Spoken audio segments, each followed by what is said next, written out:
Hello and welcome back to the MANvFAT Wales YouTube channel as we continue our journey around the league, meeting all the different teams within the Newport Black and Newport Amber leagues.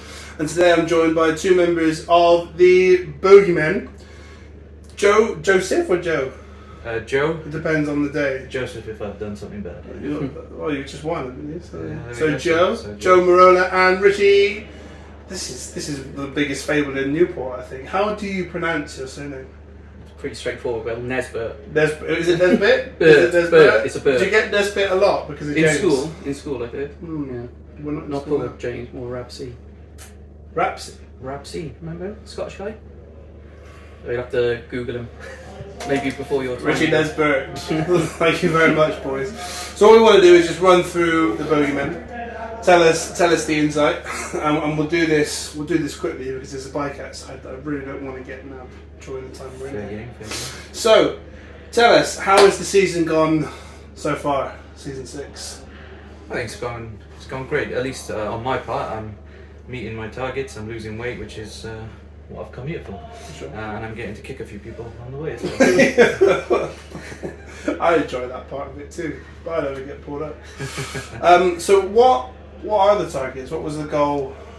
Because actually we've done a few of these solo conversations and never had either of you here in my hallowed laundry room. So it's good to have you both in there for the first time. Ian Holloway sat exactly where you are. So MANvFAT so far. What's that journey been like for you? Well, I mean, season 1 for me, it was all about getting down to below 100 kilos, which I've been above 100 kilos for between 5 and 7 years or something like that. So I managed to achieve that in season 1. Season 2 now is getting back to where I used to be in the sort of high 80s, early 90s, something like that. So I'm 95.4 today, so I'm almost there. Good. Yeah, but loving it. So yeah. Nice, Rich. So for me, I joined halfway through last season. Tandoori Nights.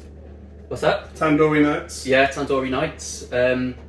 So for me, I didn't really have that much of a target to start, but then once I got into it, it was clear, focused on BMI, hitting BMI and sustaining. And to be honest, having not played football for probably 18 years, it was just building that level of fitness that I could survive on a pitch for more than 5 minutes, I guess. And then going into this season, it's really just been about maintaining a good weight and just keeping active with the football.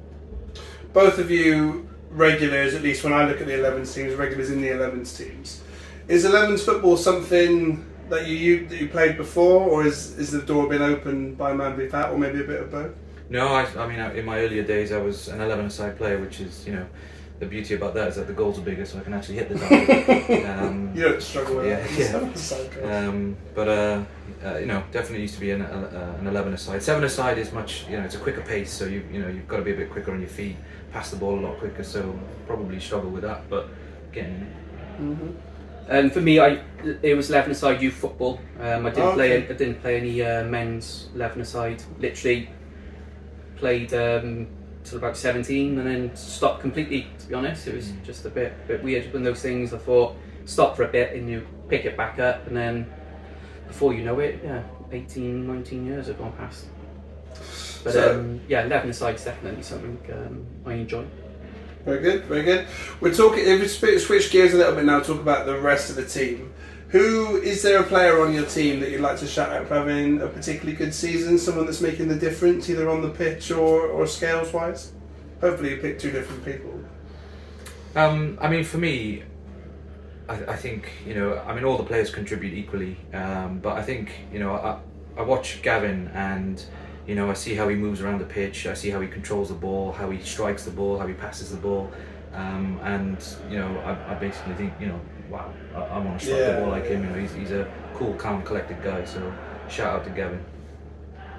Were you going to say Gavin? No, for me, to be honest, I would have said this guy if he was sat next to me. But beyond that, I think means you. I think we got a shout out to Cal. To be honest, again, attendance. He's here every single week. I mean, he's played through injury tonight. He plays 11-a-side, takes a battering on the weekends, and still shows every week. Maintains his weight, top player. Absolutely, yeah.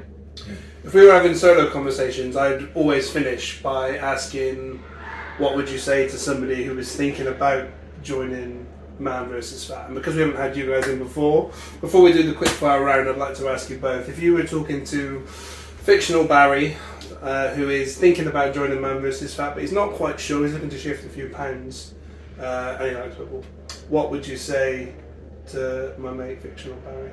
3 words: just do it. You know, it's. I think for me, what MANvFAT has done is I've finally found something that is sustainable or motivates me to continue to go. You know, I've tried the gym, I've tried CrossFit and stuff like that, but I just lose interest. You know, and here I am, like, you know, 24 weeks later, and I'm still in it. I'm still motivated to keep coming, and I'm losing weight, and that's the end goal for me. So, you know, it's not easy to find that thing that triggers you. So yeah, just do it, I'd say. Yeah, same for me. I would just say, just don't even think about it.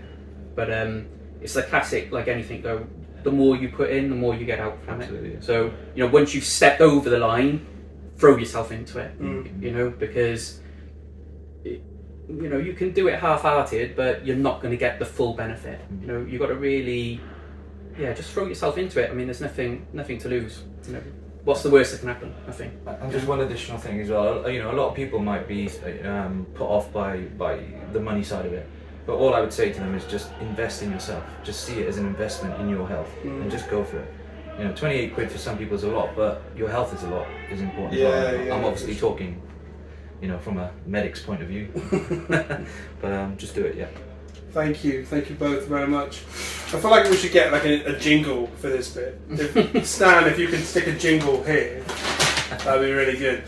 So I'm going to fire through some quick fire questions now, and I'd like you both to the first player on your team that comes to head when I read out these descriptive words. You ready? Yeah. Who is the most competitive? Joe. Richie. Who is the biggest nerd? Steve. Richie. What do you like this nerdy? I don't know. ask him about stats. He knows. He knows everything about stats. Every week. I remember It's awesome. Richie stats. Yeah, awesome. Most driven. Cal, I'd say, because you know he's here every week. He's keeping his BMI, etc. At least from a MANvFAT point of view. Yeah, Cal. This is a funny one. Longest in the shower. It's funny because no one showered. Probably Perks because he stinks. Wow, that's true. He does. There's less of him to wash as I well. think Gav scrubs up well, mind. When you see him at the social dues. That's true. Yeah, I think maybe. he takes a bit of pride in what he does. He goes to a lot of social duties Yeah, as well. I'd say Gav. Who spends the most on kit? Obviously that would have been Jordan, but Jordan not on the team anymore. Well, I think that's got to go for you, isn't Yeah, it? it's probably me. Probably me. We didn't touch on that, but the shirts are new. Yeah, this season, new aren't for they? this season. What prompted a change? Well, we a had change such in a shirt? high turnover of players. Oh, okay. There was So- an opportunity to do it. Yeah, opportunity to do it. It's a much better badge than it was before. A little bit better. Very good. Who runs the most? Cal. Well, I think I run a fair amount, but You- Carl's pretty. Perkins when he plays out as well. Yeah. He gets around the pitch well. Yeah, Joe or Cal. Hard to call. Who scores the goals? Carl. Cal, Gav. Yeah. Gav scores a I'm few. hoping for one that isn't Cal, but maybe not this one. Who's the funniest? Perks. Yeah. Steve. Sort of funny. Ah, Steve. What a club But legend. Steve makes people laugh. Oh, club legend. I'm not sure if He it's does, intentional he though. does. That's the only thing. Looking at the Bogeymen from my own experience, it was the end of season presentation last season, and Cal was on a day out that day, and he must have had like 7 or 8 pints. We were chatting at the end, and he had me in fits of laughter. 8 pints Cal It's would funny. be my answer if I was playing. Who's the dark horse? Steve and his right foot. Yeah, definitely. Joe was a goalkeeper. Oh yeah. Yeah. You've got to keep Hidden that. talent. You've got to keep that Hidden shit a talent. secret Yeah, if you can play golf. This is right here. And last question: who is the biggest loser on the team? Weight wise, or just in general loser. Well, people tend to go to weight when I ask that question, but you can answer it any which way you want. Who's lost the most weight? to be honest, like this season hasn't. I think Sato's picked been up great, 5% tonight. Yeah, he's got Yeah, 5%. that goes to him. Yeah, everyone else is sort of just maintaining a little bit, isn't it, at the moment? Yeah. Sato it is. Yeah. Sato had another great moment, end of season. He scored a goal and he ran the perimeter of the pitch with his shirt off, and I remember it so well. Unfortunately. He did Boys. promise again tonight if he scored, Yeah, but he didn't yeah. get a chance. That's a shame. That is a shame. You won tonight, yeah? 3-2. We did. Yeah, 3-2. close game. Excellent stuff. A good way to end. Thank you both very much for joining me. Thank you for watching. It's like anyone's watching. Thank you, Crow. See you next time. Right, cheers, Bill. Thanks, boys. Cheers. Thank you.